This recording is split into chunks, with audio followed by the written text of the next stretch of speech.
So if we're all children of God, does that mean I have to marry my sister?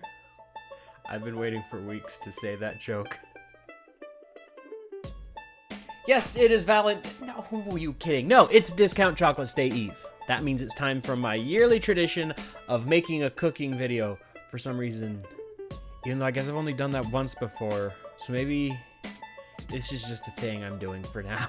But I did realize, I've done Discount Chocolates Day Eve for a few years now. But you know what I've never done? Make discount chocolates. So today I'm going to show you how to make your very own discount chocolates for Discount Chocolates Day Eve. Why? I don't know. Now the first thing you need to make discount chocolates is, you guessed it, discount chocolate. Now you may be thinking you can just go to the store and buy the cheapest chocolate you can find. But no! You're wrong! I mean, it's okay, I forgive you, it's just I'm disappointed. Anyway, we want to go to the baking aisle and get this candy flavored chocolate coating, because what we want is a chocolate that doesn't actually have cocoa butter. This has hydrogenated palm kernel oil, and that's going to make this a lot easier, because while chocolates like this have cocoa butter, yes, this has cocoa butter, it will make it taste better and a lot harder to work with. So we're just going to go with this discount chocolate because it's in the name, and also it's a lot easier to work with. Tempering chocolate is awful. And if we're making discount chocolates, it should take discount effort. You can melt this in the microwave, but we're going to be using a double boiler, making sure not to get any water in the fake chocolate to make sure it doesn't seize up like a teenage boy trying to talk to a girl.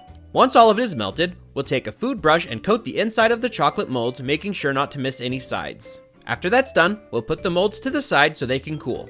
Now we want to make sure the chocolate stays warm in between making the shells and making the fillings. So you want to actually put them back on the double boiler. That's why I recommended going with that instead of the microwave, because this will keep them cool. No, don't keep them cool, it'll keep them warm. It'll make it so you don't have to remelt it later. You could just keep it there, leave it warm, and you won't, it's easier, okay?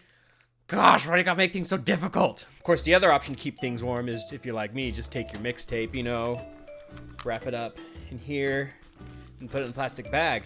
And you can take that and then you just drop this in the chocolate, because this mixtape is pretty fire, and you gotta have the plastic bag too, because, these beats are pretty sick. Just wish I'd remembered to record this when I was actually making the chocolates. I'm smart. Now, we can make some basic chocolates pretty easily. Coconut, Rocky Road, double chocolate, or even relish if you're weird like my friend Caleb. Now, hold on, just because these chocolates are discount doesn't mean they can't be tasty. Except for the relish one. That's just gross, Caleb. To start off, we are going to make a whipped chocolate ganache. We're going to finely chop up some real chocolate until we have around a cup.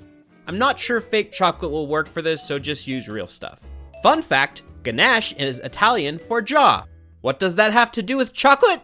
I have no idea. Once we have our chocolate chopped, we are going to get 1 cup of heavy cream, or 2 half cups if you're feeling a bit crazy, and bring that up to a simmer. Once it's simmering, pour it over our chocolate and let that sit for a few minutes to let the chocolate melt. After it's all warmed up, we'll mix it a bit by hand until we have a perfect consistency, and then take our electric mixer and beat it to death like a joke about eating pizza in the shower that maybe went on longer than it should have. Anyway, we'll whip it up until we have soft peaks. At that point, we'll want to keep it cool until we're ready for it. So we're just gonna put it here in the fridge, and wait, no, that's Cody's shelf. We'll put it just right there. Yeah, perfect. Next, we'll start our peanut butter filling. Now, you could go with the normie gross store-bought peanut butter if you don't like to have joy in your life or just like gross foods. Alternatively, you could buy really yummy Adam's peanut butter that's made with love and deliciousness. Or, if you're super awesome, you could just make your own homemade super ultra tasty peanut butter that you canned yourself and you're pretty sure Jesus would eat if he came back right now. All that being said though, we're actually going to go with our normie gross store-bought peanut butter. These are discount chocolates after all, and we can't sully our precious peanut butter with subpar ingredients. We'll mix up 3 parts peanut butter with 2 parts powdered sugar. What? That's it. Not everything has to be complicated. No, go back to watching the video. Anyway, we'll mix that up until it looks lighter and maybe a bit fluffy. But don't bother mixing it with an egg beater, you're just gonna get peanut butter everywhere. That's not fun to clean up. And now, the piece de resistance. The reason I wanted to make this, the reason I was so excited and looking forward to making this video. Until I actually did it.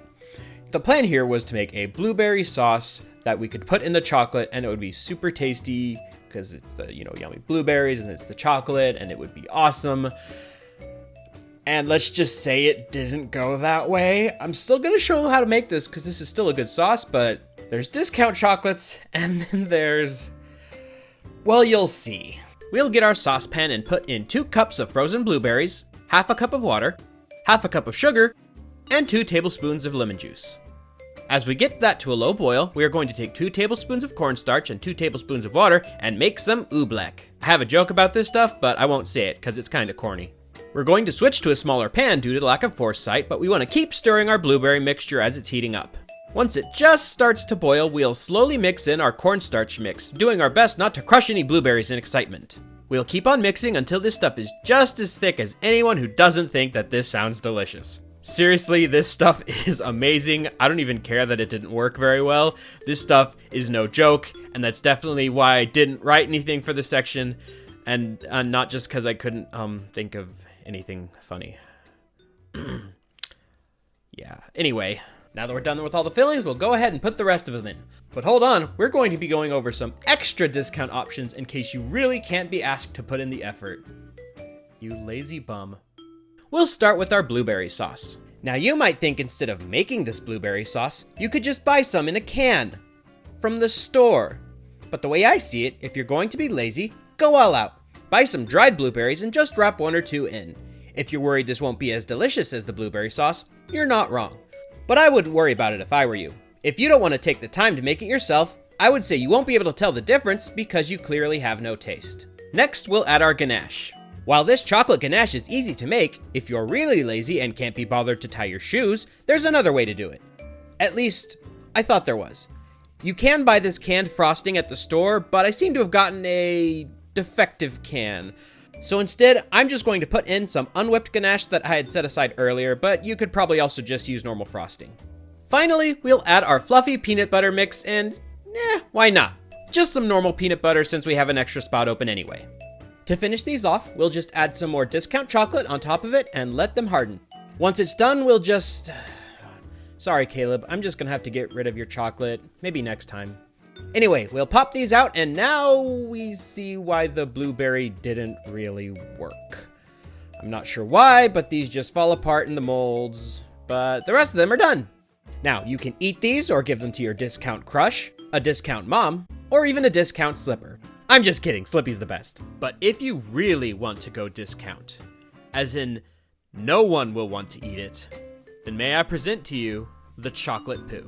Although you really shouldn't put the blueberry mix in here because then it comes out looking really gross and it doesn't even taste that good, to be honest. Cheap chocolate and blueberries just do not mix very well. The ganache, however, perfect combination.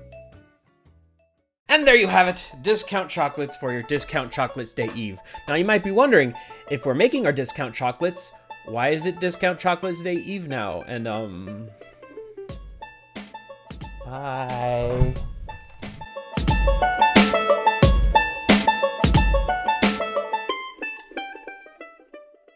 So you might be wondering how the chocolates turned out that I made, and I am too, because shortly after making all those chocolates and before I recorded this, I dropped them on the kitchen floor. Because I am very, very smart. So smart, in fact, I broke my chair. That's unrelated, but I did it too.